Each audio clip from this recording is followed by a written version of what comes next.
We were able to get a really good harvest off of just one peach tree this year, so in order to preserve the harvest through the winter, I'm gonna have to do some canning. So the first thing I want to do is to slice all these up, and we're gonna can these and preserve them in a little bit of light syrup. I'll use these on cobblers, ice cream, and also just eat them as a snack or a side. So let's get started. I went ahead and picked out some that were starting to get overly ripe, and I'm gonna go ahead and get these washed and sliced.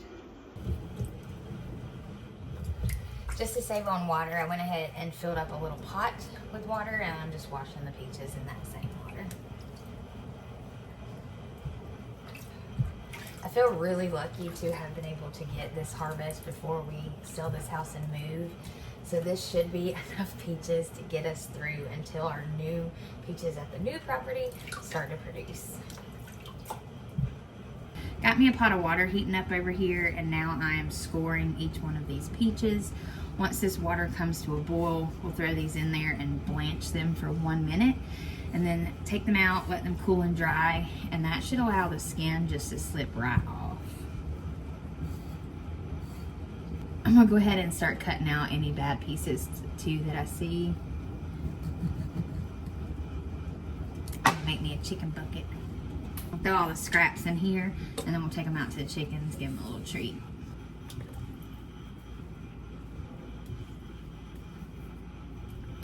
The majority of my canning supplies have already been moved up to the off-grid property, and one of the things I forgot to grab was a slotted spoon. So I just have this spatula, and I'm going to attempt to remove each one of these and put them on the towel and let them dry. So if you have a slotted spoon, that would be the better route than a spatula. I do have another pot, so I'm going to use that. Scoop these in there, then over to the towel to dry. Hopefully we don't lose many peaches to the floor. I'm going to continue blanching all these peaches, and so I don't bore you to death, I'll just go ahead and skip to the part where we're making the syrup.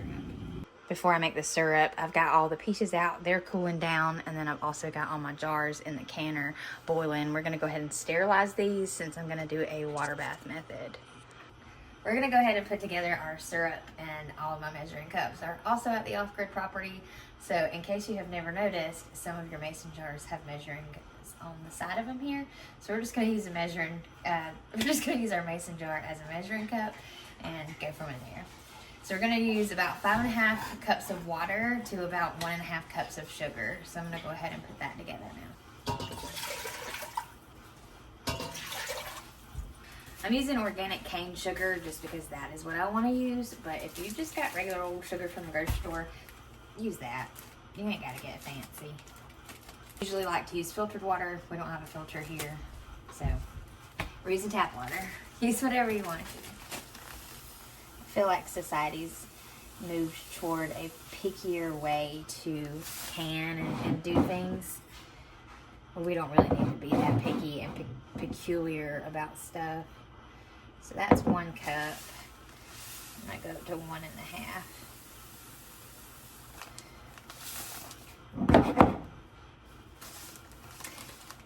Good enough. Alright, so we've got 1.5 cups of sugar.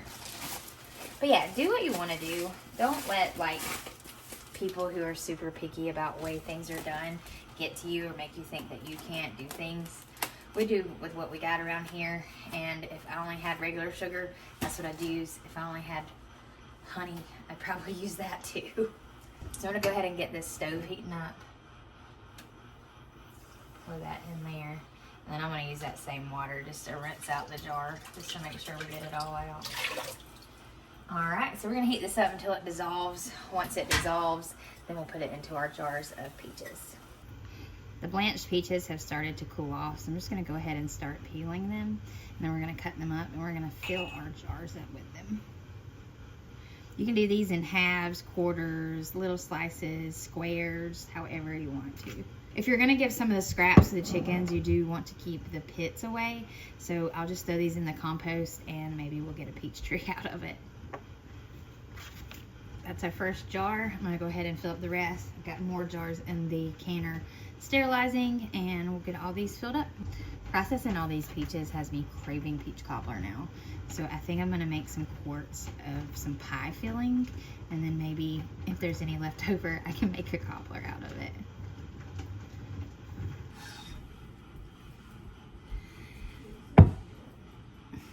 So, I also don't have a ladle or my funnel. So, this is going to be one of those videos. It's like, do what I say, not as I do. So, I've got the sugar here dissolved in this water, and I'm just going to carefully pour it into here until a 1/2 inch headspace. So, your 1/2 inch headspace is going to be this line, this middle line right here. It's about a 1/2 inch headspace. So I'm gonna fill all these up, and then we'll debubble with a knife because I don't have a debubbler with me either. We work with what we have, people.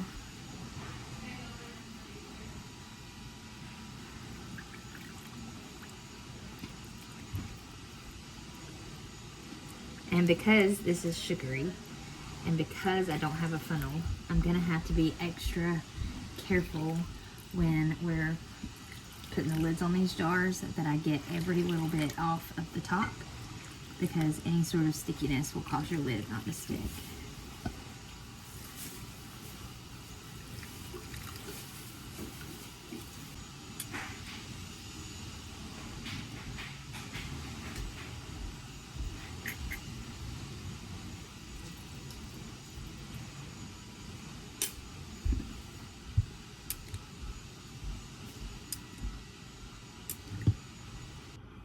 Sometimes when you debubble, the water level will go down because it's taking the space of the air.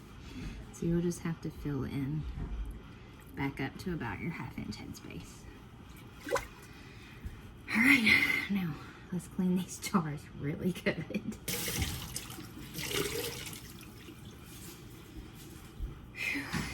So I just got some hot water.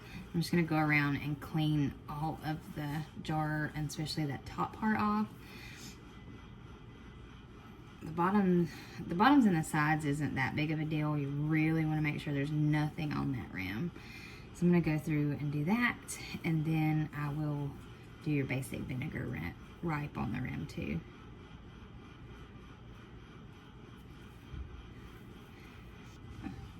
So I don't always do vinegar. Sometimes I just use warm water or hot water when it's left from heating up the lids, and I really only do this much work and the vinegar when it's something really, really sticky or something really, really fatty. We'll go over these really fast with just a little bit of vinegar, and then we'll put our lids on.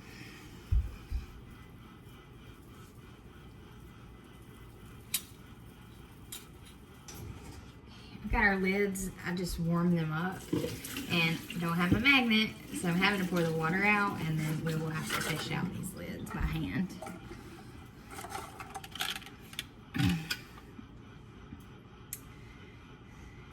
Two years ago, Superb reached out to me and sent me a set of their lids to try out, and when I tell y'all, I haven't bought any different brand of lids since then.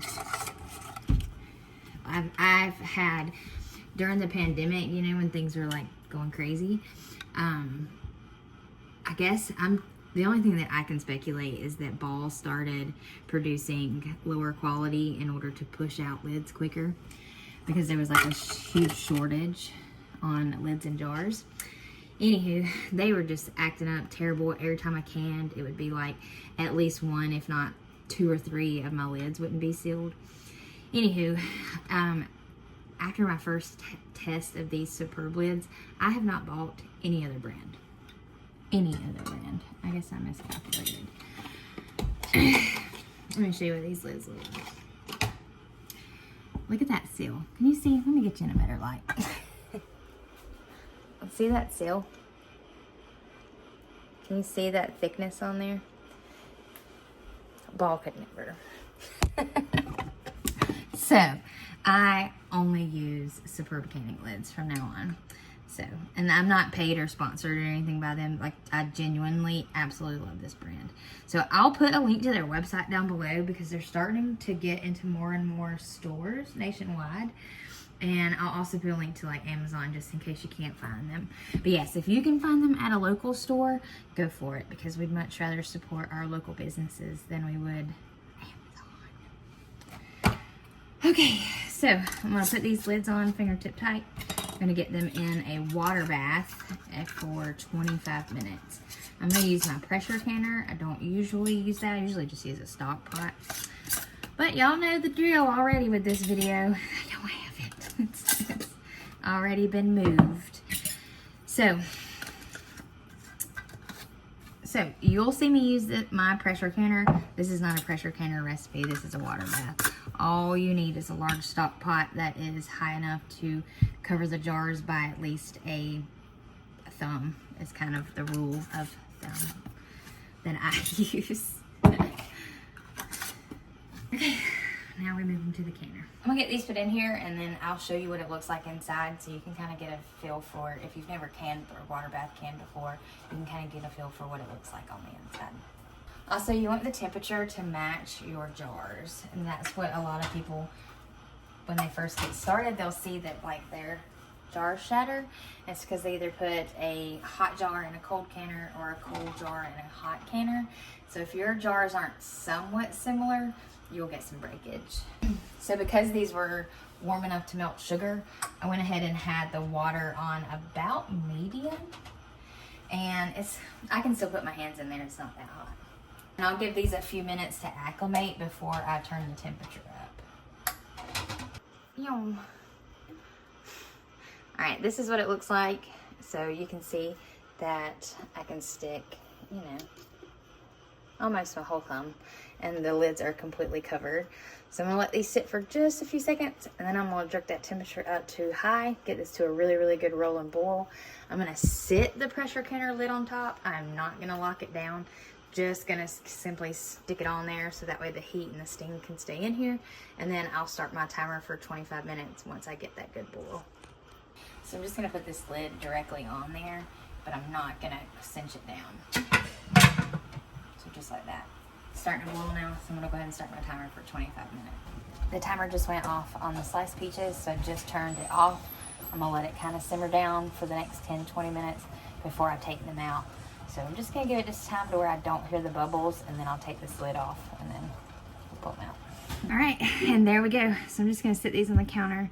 They will sit here for about 12 hours or overnight.